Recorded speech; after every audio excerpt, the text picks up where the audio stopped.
Harry Potter और रहस्यमय तहखाना अध्याय 1 सबसे बड़ा जन्मदिन। यह कोई पहली बार नहीं हुआ था कि पिविट ड्राइव के मकान नंबर 4 में नाश्ते के समय बहस हुई हो। वर्नन डडली की नींद सुबह खुल गई थी और वह भांजे हैरी की मादा उल्लू की चीखने की आवाज़ से जग गए थे और वह नाश्ते की टेबल पर गरज रहे थे। इस हफ्ते में यह तीसरी बार हुआ है। अगर तुम उस उल्लू को काबू में नहीं रख सकते तो मैं उसे यहाँ से निकाल दूंगा। हैरी ने एक बार फिर से सफाई देने की कोशिश की। उसने कहा, वह बोर हो गई है, उसे खुले आसमान में उड़ने की आदत है। अगर मैं उसे सिर्फ रात को खुला छोड़ दूँ तो शायद। वर्नन अंकल गुर्राए, क्या मैं तुम्हें मूर्ख दिखता हूँ? यह बोलते समय तले अंडे का एक टुकड़ा उनकी घनी मूंछों पर लटक रहा था। मैं जानता हूँ उस उल्लू को बाहर निकालने के बाद क्या होगा। उन्होंने और उनकी पत्नी पेटूनिया ने एक दूसरे के तरफ रहस्यमय अंदाज में देखा। हैरी ने जवाब देने की कोशिश की, परंतु उसके शब्द डर्सली की बेटी डडली के लंबे तथा तेज डकार के नीचे दब गए।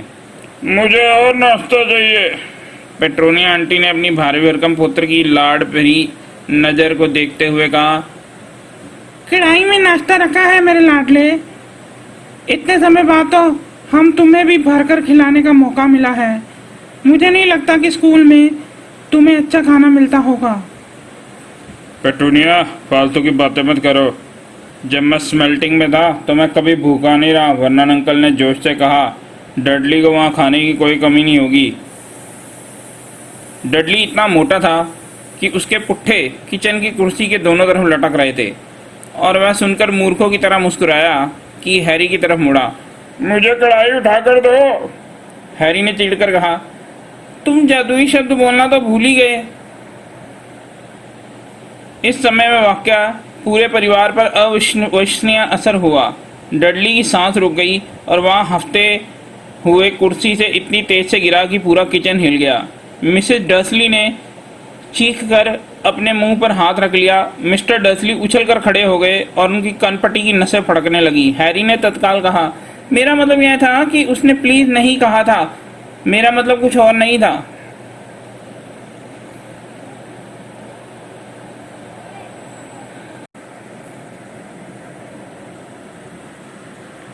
उसके अंकल गुस्से में टेबल पर थूक उड़ाते हुए गरजे, मैंने तुमसे कहा था ना कि हमारे घर में जादू का नाम भी मत लेना।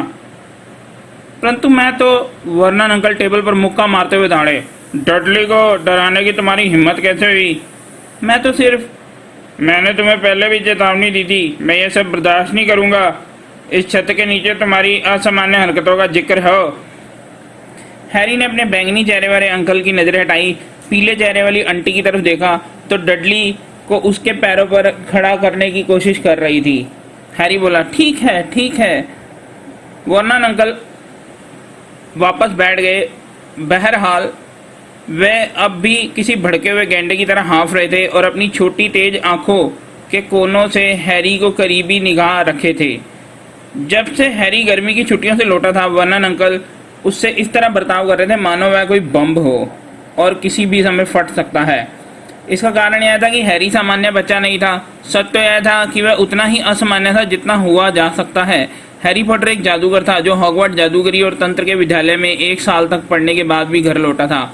और अगर डर्सली दंपति छुट्टियों में उसके घर जाने की वजह से दुखी होते तो हैरी उनसे भी ज़्यादा दुखी था।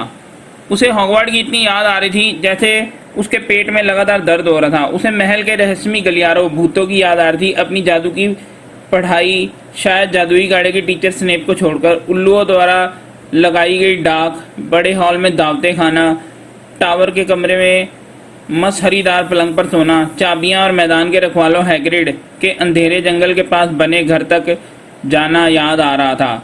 उसे सबसे ज़्यादा क्विडिच की याद आ रही थी, जो जादूगरों की दुनिया में सबसे लोकप्रिय खेल है। 6 ऊंचे गोलपोस्ट, 4 उड़ती गेंदें और झाड़ुओं पर उड़ते 14 खिलाड़ी। जैसे ही हैरी घर आया था वैसे ही वर्नन अंकल ने उसकी मंत्र की सारी किताबें, जादुई छड़ी, दुशाले, कढ़ाई और बेहतरीन निम्बस 2000 झाड़ू को सीढ़ी के नीचे वाली अलमारी में ताले में बंद कर दिया था। पूरी गर्मियों में क्विडिच की प्रैक्टिस ना करने के कारण अगर हैरी को उसके हाउस की क्विडिच टीम से निकाल दिया जाए तो डर्सली दंपति को इसकी क्या परवाह थी। अगर हैरी बिना होमवर्क के स्कूल जाएगा तो डसली दंपति को इससे क्या फ़र्क पड़ता था। डसली दंपति ऐसे लोग थे जिन्हें जादूगर मगलू कहा करते थे। ऐसे लोग जिनकी नसों में जादुई खून की एक बूंद भी नहीं होती है, और उनके हिसाब से परिवार में किसी जादूगर का होना एक बड़ी शर्मनाक बात है। वर्नन अंकल ने हैरी को, उल्लू हेडविग को भी उसके पिंजरे में बंद करके ताला लगा दिया था, ताकि वह जादूगरों की दुनिया में किसी के पास संदेश ना ले जा सके। हैरी का हुलिया बाकी परिवार वालों से बिल्कुल अलग था। वर्नन अंकल भारी भरकम थे, उनकी गर्दन ना के बराबर थी और उनकी मूछें बड़ी तथा काली थी। पेटूनिया आंटी का चेहरा पतला और घोड़े की तरह था। डडली सुनहरे बालों वाला, गुलाबी और सूअर की तरह मोटा था, और दूसरी ओर हैरी छोटा तथा दुबला था। उसकी आंखें चमकदार हरी थी और उसकी गहरे काले बाल हमेशा बिखरे रहते थे। वह गोल चश्मा पहनता था और उसके माथे पर एक पतला बिजली गिराने के आकार वाला निशान था।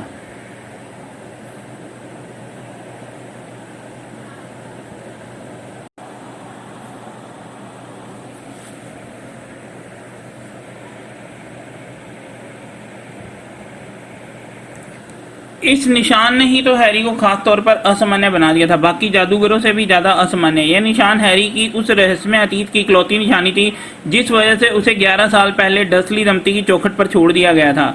1 साल की उम्र में हैरी न जाने दुनिया के सबसे बड़े शैतानी जादूगर लॉर्ड वोल्डेमॉर्ट के श्राप से बच गया था, जिसका नाम लेने से ज्यादातर जादूगर और जादूगरनियां आज भी डरते हैं। वोल्डेमॉर्ट के हमले में हैरी के माता पिता मारे गए थे, परंतु वह बिजली गिरने जैसे निशान के साथ बच गया था, और किसी भी तरह कोई भी नहीं जानता था कि किस पल वोल्डेमॉर्ट हैरी को नहीं मार पाया। उसी पल उसकी तमाम शक्तियां चली गई थी। इसलिए हैरी को उसके मृत माँ और बहन और उसके पति ने पाला था। उसे डसली परिवार में रहते रहते 10 साल हो चुके थे, परंतु वह कभी नहीं समझ पाया था कि उसके आसपास अजीब घटनाएं क्यों होती रहती हैं। उसे डसली परिवार की इस कहानी पर भी विश्वास था कि किसी कार दुर्घटना में उसके माता पिता मारे गए थे। उसी में उसके माथे पर यह निशान बना था। परंतु ठीक 1 साल पहले हॉगवर्ट में हैरी के नाम एक खत आया था और सारी सच्चाइयां सामने आ गई थी। हैरी जादूगरों के स्कूल में पढ़ने गया था, जहां उसका निशान दोनों ही मशहूर थे और वह भी मशहूर था। परंतु जब स्कूल की छुट्टियां शुरू हो चुकी थी, इसलिए वह मजबूरन छुट्टियों में डसली परिवार के साथ रहने के लिए वापस आया था, और यहाँ उसके साथ ऐसे कुत्ते की तरह बर्ताव हो रहा था जो किसी गंदी जगह पर लौट कर आया हो। डसली परिवार को तो इतना भी याद नहीं था कि आज हैरी का 12वां जन्मदिन है। जाहिर है उन्हें इनसे ज़्यादा उम्मीदें भी नहीं थी। केक की तो बात ही रहने दो, उन्होंने उसे कभी ढंग से तोहफा भी नहीं दिया था, परंतु उसके जन्मदिन को बिल्कुल अनदेखा कर देना। उसी पल वर्नन अंकल ने अपना गला साफ करते हुए महत्वपूर्ण अंदाज में कहा, जैसा कि हम सब जानते हैं आज बड़ा महत्वपूर्ण दिन है।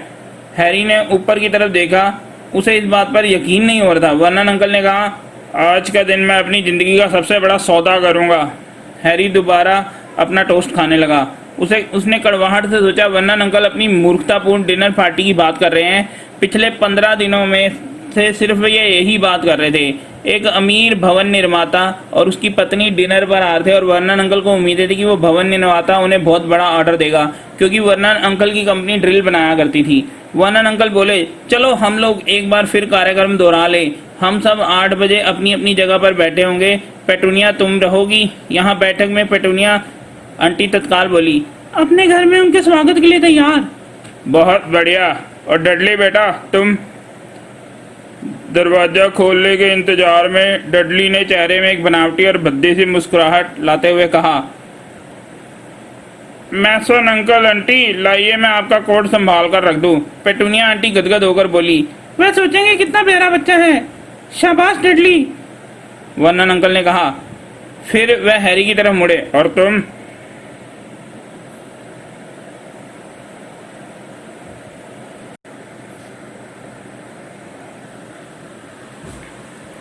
हैरी ने भावहीन स्वर में जवाब दिया, अपने बेडरूम में बिल्कुल चुपचाप, जैसे इस घर में हूं ही नहीं।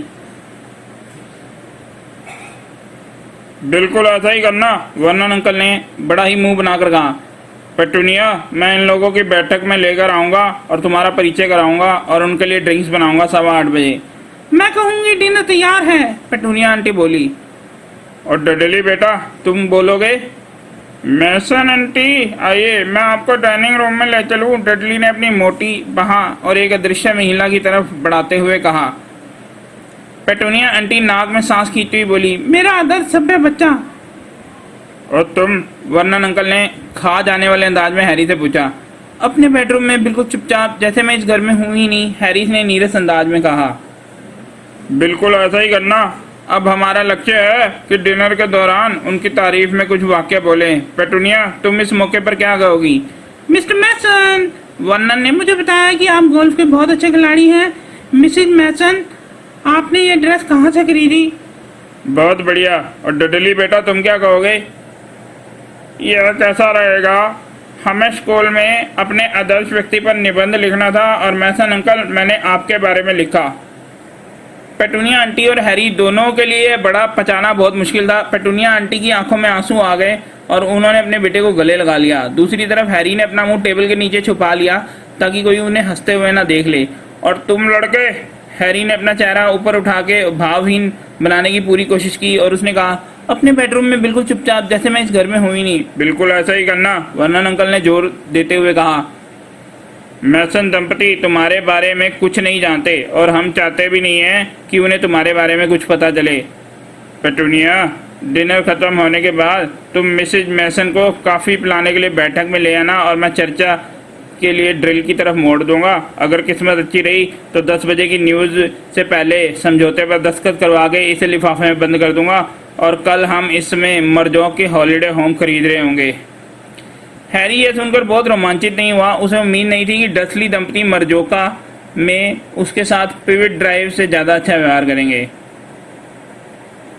तो फिर ठीक है, अब शहर से डडली और अपने लिए डिनर जैकेट लेकर आता हूँ। और फिर उन्होंने गुर्रा कर हैरी से कहा, तुम जब आंटी सफाई करे तो उनके रास्ते में मत आना।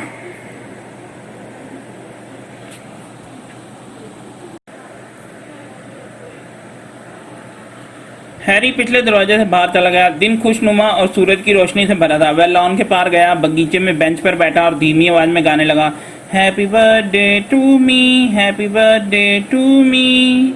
ना कोई कार्ड, ना कोई तोहफा, और वह आज की शाम इस तरह से गुजारेगा जैसे वह इस दुनिया में हो ही नहीं। वह दुखी मन से झाड़ियों की एक टिक देख रहा था और उसे कभी इतना ज़्यादा अकेलापन महसूस नहीं हुआ। हॉगवर्ट्स की किसी भी चीज़ से ज़्यादा, क्विडिच खेलने से भी ज़्यादा हैरी को अपने अच्छे दोस्तों रॉन वीजली और हरमाइनी ग्रेंजर की याद आ रही थी। बहरहाल ऐसा लग रहा था कि जैसे उन लोगों के उसकी बिल्कुल ही याद नहीं आ रही। पूरी गर्मियों में दोनों में से किसी ने भी चिट्ठी तक नहीं लिखी थी, जबकि रॉन ने हैरी से कहा था कि वह उसे अपने घर के लिए बुलाएगा। अनगिनत बार हैरी जादू से हेडविग के पिंजरे का ताला खोलने की कगार पर था और उसने रॉन और हरमाइनी को चिट्ठी भेजना चाहता था, परंतु यह इतना महत्वपूर्ण काम नहीं था कि उसके लिए वो इतना बड़ा जोखिम उठाए। नाबालिग जादूगरों को स्कूल के बाहर जादू करने की इजाज़त नहीं थी। हैरी ने यह बात डर्सली दंपति को बताई नहीं थी।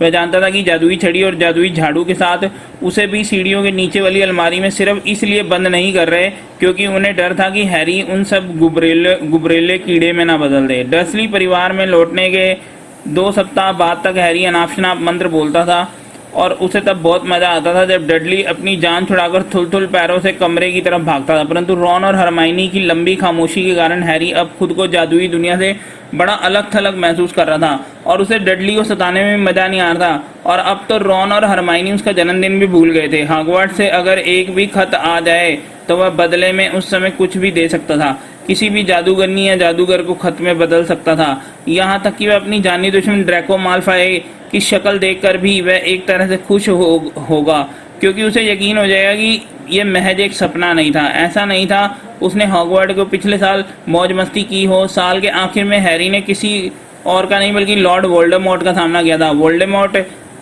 अब पहले जितना शक्तिशाली तो नहीं था, परंतु वह अब भी डरावना था, अब भी चालाक था और भी दोबारा शक्तिशाली बनाने की जी तोड़ कोशिश कर रहा था। हैरी दूसरी बार वोल्डेमॉर्ट के चंगुल से बच निकला था, परंतु इस बार वह बिल्कुल बाल बाल बचा था। हालांकि यह घटना कई सप्ताह पुरानी हो चुकी थी, परंतु यह अब भी उसकी यादों की वजह से रात को जागा करता था। ठंडे पसीने में नहा जाता था और सोचने लगता था कि वोल्डेमॉर्ट इस समय जाने कहाँ होगा। उसे वोल्डेमॉर्ट का लाल चेहरा और उसकी गुस्से से भरी बड़ी बड़ी आंखें याद आ रही थी। हैरी अचानक बगीचे में बेंच पे तनकर बैठ गया और वह झाड़ियों को यूं ही गिर रहा था, परंतु अचानक झाड़ियां पलटकर उसे घूरने लगी। पत्तियों के बीच 2 बड़ी बड़ी आंखें उभर आईं। जैसे ही हैरी उछलकर खड़ा हुआ, लॉन की दूसरी तरफ से एक चिल्लाने वाली आवाज तैरती हुई आई। डडली बतख जैसी चाल चलते हुए उसी तरफ आ रहा था और गा रहा था, मैं जानता हूँ आज कौन सा दिन है। बड़ी बड़ी आंखें झपकी और गायब हो गई। क्या? हैरी ने पूछा। उसने अब भी अपनी आंखें झाड़ी से नहीं हटाई थी। मैं जानता हूँ आज कौन सा दिन है, डडली ने उसके बिल्कुल पास आते हुए दोहराया। बहुत अच्छे, हैरी ने कहा। चलो अब तुम्हें सप्ताह के दिन तो याद हो गए। डडली ने ताना मारा। आज तुम्हारा जन्मदिन है, परंतु यह तो बताओ तुम्हें किसी ने कार्ड दिया क्या नहीं? यह अजीब जगह है, तुम्हारा यहाँ एक भी दोस्त नहीं है। हैरी ने ठंडेपन में जवाब दिया, बेहतर होगा कि तुम्हारी माँ या सुन ना ले और तुम मेरे स्कूल के बारे में बात कर रहे हो। डडली ने अपने पैंट ऊपर सरका कर कहा, जो उसकी मोटी कमर के नीचे सरक सरक रहा था। उसने संदेह भरे स्वर में पूछा, तुम झाड़ियों में क्यों घूर रहे हो? हैरी ने कहा, मैं यह सोच रहा था कि इनमें आग लगाने के लिए सबसे अच्छा मंत्र कौन सा होगा। डडली तत्काल पीछे की तरफ लड़खड़ाया और उसके मोटे चेहरे पर दहशत का भाव उभर आया। तुम ऐसा नहीं कर सकते। डैडी ने तुम्हें जादू करने के लिए मना किया है। उन्होंने कहा था कि तुम्हें घर से बाहर निकाल देंगे और तुम कहीं दूसरी जगह पर रह भी नहीं सकते। तुम्हारा तो कोई दोस्त भी नहीं है, तो जो तुम्हें अपने घर पर रखेगा। छू मंत्र काली कलंतर, हैरी खूंखार आवाज में मंत्र पढ़ने लगा। तेरा वचन न जाए खाली, जला तू जलाल तू। Mummy mummy! डडली चीखते हुए जान छुड़ाकर गिरते पड़ते भागा। मम्मी देखिए, यह क्या कर रहा है? हैरी ने एक पल उस आनंद भरी घड़ी की भारी कीमत चुकाई। चूंकि डडली या झाड़ियों को कोई नुकसान नहीं हुआ, इसलिए पेटूनिया आंटी समझ गई कि उसने सचमुच कोई जादू नहीं किया था। फिर भी उन्होंने साबुन लगा फ्राइंग पैन हैरी के ऊपर फेंक के दे मारा और झुककर उसे अपना सिर बचाना पड़ा। इसके बाद पेटूनिया आंटी ने उसे बहुत सा काम दे दिया था और यह भी बता दिया था कि जब तक वह काम पूरा नहीं करेगा तब तक उसे खाना नहीं मिलेगा। जब हैरी खिड़कियां साफ कर रहा था, कार धो रहा था, लॉन तराश रहा था, फूलों की क्यारियों को व्यवस्थित कर रहा था, गुलाब के पौधों की छटाई करके उनमें पानी दे रहा था, तब बगीचे के बेंच पर पेंट कर रहा था, तब डडली जीभ लपलपाते हुए आइसक्रीम चाट रहा था और टहलते हुए देख रहा था आसमान में सूरज तेजी से चमक रहा था और उसकी गर्दन के पिछले हिस्से को जला रहा था। हैरी जानता था कि डडली की जाल में नहीं फंसना चाहिए था, परंतु डडली ने बिल्कुल वही बात कह दी थी जो हैरी खुद सोच रहा था। शायद हॉगवर्ट में उसका एक भी दोस्त नहीं है। फूलों की क्यारियों में खाद फैलाते समय उसे गुस्सा सोचा, काश मैं इस समय मशहूर हैरी पॉटर को देख पाते। उसकी कमर दुख रही है और चेहरा पसीने की बूंदें टपक रहा है। आखिरकार शाम को 7:30 बजे थके मांदे हैरी ने सुना कि पेटूनिया आंटी उसे आवाज लगा रही है, यहाँ अंदर आओ और अखबार पर पैर रखकर आना। हैरी खुशी से चमकदार किचन के अंदर आ गया। फ्रिज पर रात की पुडिंग पड़ी थी, फैटी हुई क्रीम का एक बड़ा ढेर और मिठाई। ओवन में गोश्त भून रहा था। जल्दी आओ मैसन दंपती बस आते ही होंगे। पेटूनिया आंटी ने उसको फटकारते हुए किचन की टेबल पर रखी ब्रेड की 2 स्लाइस और चीज के एक टुकड़े की तरफ इशारा किया। वह अपने नारंगी गुलाबी कॉकटेल ड्रेस पहन चुकी थी।